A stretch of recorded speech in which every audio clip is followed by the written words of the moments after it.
Viidiyoo kana warra dhaggeeffattanii laayikii gochuun dagatina. Maaliif yeroo baay'ee viidiyoo kiyya laayikii godhaa jedhee kanatti badaasin kadheen beeku garuu viidiyoo kana laayikii godha. Sababiin isaa ijoollee bira haa ga'u, ijoollee addisii reebufan. Mucayyoon kun tarii addisii haa ta'uu malti. Akkuma barreeffama irratti argitanii haati manaa isaa duutee jennaan baabbaan kiyyaati nama gaariidha jedhee silkii naa bitee jette jirti. Viidiyoo ishee tiktookii ishee jalaa galee argeera. Namitti ishee jalaa boqotee na fakkaate. Viidiyoo ishee gadda qofaadha jechuudha. Bakka madaamiin hin jirre ergi isheen duutee ayyaana fakkaatus jettee jirti. Yoo addisii miti taate ookee homaa takka rakkoo hin qabu. Garuu yoo addisii taate yoo haala arabaan beektu yoo taate rakkoodha jechuudha. Maal isinitti himuu barbaade waggaa lamaan darbee mucayyoon tokko ni jirti. Hiriyyaa kiyya. Isuma dhugaa isinitti himuu jira siires. Hiriyyaa kiyya Riyaadiin hojjetti. Ani waadii duwwaa sirra jira. Isheen Riyaadiin jirti. Hiriyyaan hiriyyaa kiyyaa madaamiin ishee jalaa duute. Madaamiin ishee jalaa duute ji'a 5 yookaan 6 keessa namichi ijoollee 4 qaba. Ijoollee sana fuudhee mana jaartii galan ijoolleen. Ijoolleen mana seenaa dhugaa isinii himuu jira egaa. Maaliif ijoollee addisii yoo taatan rakkoo isinirraan gahamuu danda'a wanti kun. Amma mucayyoon kun baabbaan silkii naa bitee jechuu jirti akkuma barreeffama ishee irratti argitan. Viidiyoo kanarra barreeffama ishee jira sirriitti dubbisa. Beekaa viidiyoo isinii fide viidiyoo yuutuubii hin eeyyamu garuu akkasin irraa dubbifattaniif nama amantani waan ta'eef. Mucayyoon suni maal taate fuudhee ijoollee mana jaartiitti gashee siitiin Itoophiyaa illee siin gashuu mana jaartii illee siin geessuu jedheen. Mucayyoo hiriyyaa kiyyaa kanatti himatte akkam godhaan biyya galuu barbaada. Namittiin duutee jirti. Uffata naa bitaa waan adda addaa naa bitaa jettee himatte. Qofaa ishee dhiisee jechuudha. Qofaatti manatti ishee hambise ishee. Maatii sanatti immoo maal jedhee biyya ishee gashee jedhee. Isinii galuu jira yaadni kiyya. Jaartiitti maal jedha haadha intalaatti sarraatanyaan hoo jennaan ijoollee faana maaf hin finne jennaan ishee biyya gashee maalii goonaa ergi isheen duutee ani maalii godha jedheen biyya gashee jedhee akkas jedhee ani akkaman godhaa ufee natti akkas naan jedhee jetteen. Mucayyoon sun haaraa miti biyya Arabaaf mucaa waggaa 5 teesseettoo mana isaanii. Innaa isaanitti akkas jedhee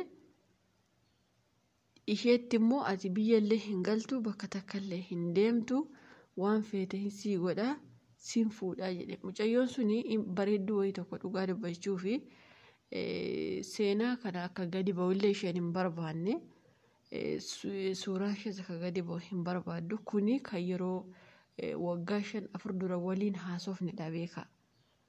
Jechuun anumaaf isheetu beekama inni beeku hin jiru jechuudha. Ani yeroo sana yuutuubii illee hin qabu feesbuukii maan haasofna jechuudha. Ishee hiriyyaa kana faana baay'ee walitti seenaa isheen immoo isheetti himattii jechuudha. Innaa maal godhee manuma keessa ishee kaahee gaafa halkan na gaafatu sana hin dide jetteen. Hin dide ati kanaa booddee kophaa keeti waan taateefi namnis mana koo hin dhufu birrii yoo ta'e haga feeten sii kennaa garuu nati si fuudhaa. Nikaallee sheekaa daawwaleen sii godha nikaanaan jedhe jettee mucayyoon sun ulfoofte ulfa yeroo lamarraa baasiise mana kimi geesse. Biyya kana keessatti ulfa baasuun hin danda'amu. Akkamitti hin danda'ama jedhee ani yeroo sana gaaffii natti ta'ee ture. Hin danda'ama jetteeni. Mucaan sun yeroo 2 ulfanarraa baasise jetteen dhugaa rabbiin itti himuu jira. Maaliifi itti fayyadamuu barbaade malee fuudhuu hin barbaanne jechuudha. Innaa waggaa 4 faana jiraate akkanumatti jechuudha. waggaa arfan kana ishuma faana jiraate osoo hin taane jaartii fuudhe ishee faana waggaa 2 jiraate jaartii fuudhe niitii biraa fuudhe fooqirra gashe. Isheen kun immoo daka jirti. Niitii fooqirraatiin maal jedha? Manni daka niitii ishee dura duute waan ta'eef ati gadi hin buutu mana nan qollofeera garuu irra keessa jiraatta jedhee fooqirra keessa waggaa 2 dura faana jiraate ammallee dabalee waggaa 2 faana jiraate gaafa waggaa 4 isheen fixxu Itoophiyaan si gashanaan jedhe jettee goddanyaa kiyya kanatti himattee amantanis amanuu baattanis shaanxaa takka illee hin binneefi akka isheen hirribaa kaasee tikkeettiin si'itira ka'ii bayii jedheen amanuu dhiisuu dandeessu waan kana. Tikkeettiin si'itira deemi jedhee gashe garuu damoosa isheen kennaafi ji'a garuu guyyaa isheen galtu namni takka nagarre halkan lafa barii fuudhee bakka xiyyaaraa geessee jechuudha. Sinii galaami. Mucayyoon kun amma maal jetti? Namoonni baay'een ni jiran kan haati manaa isaanii jalaa boqottee fakkeenyaaf yoo ijoolleen jiraatti akka isheen ijoollee guddistu taasisan namoonni gaariin ni jiran hunda isiniin jechuu kiyyaa miti. Garuu amma mucayyoon kun baabbaan silkii naa bite akkuma jette kana yoo inni ijoollee qabaate ookee ahlan wasahlan faana jiraattee ijoollee isaa guddisuun yoo inni nama gaarii ta'e ijoolleen isaallee nama gaarii yoo taate homaa takka rakkoo hin qabu jechuudha. Isin yeroo namni isin gorsu bitaacha ageessan yeroo tokko. Ijoollee baay'een maannan jettanii waan akkanaa nun gorsii nuti sodaanna koomentii keessan ni argaa. Garuu beekaatu mara darbee haasa'a. Koomentiin nama takka duubatti nan deebisuu jechuudha. Ijoollee baay'ee irraa fayyadama. Kanaaf obboleettii kiyya maalsin jechuu barbaada.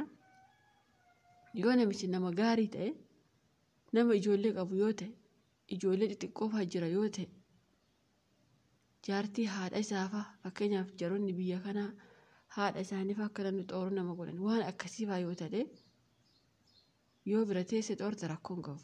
Garuu mana namnuu hin jirre yookaan ijoollee dargaggeessa abbaa isaa warruma akkasii xooruuf yoo ta'e an akka yaada kiyya ta'u biyya galtee gaariidha. Har'a silkii sii bituunsaa gaarummaaf miti.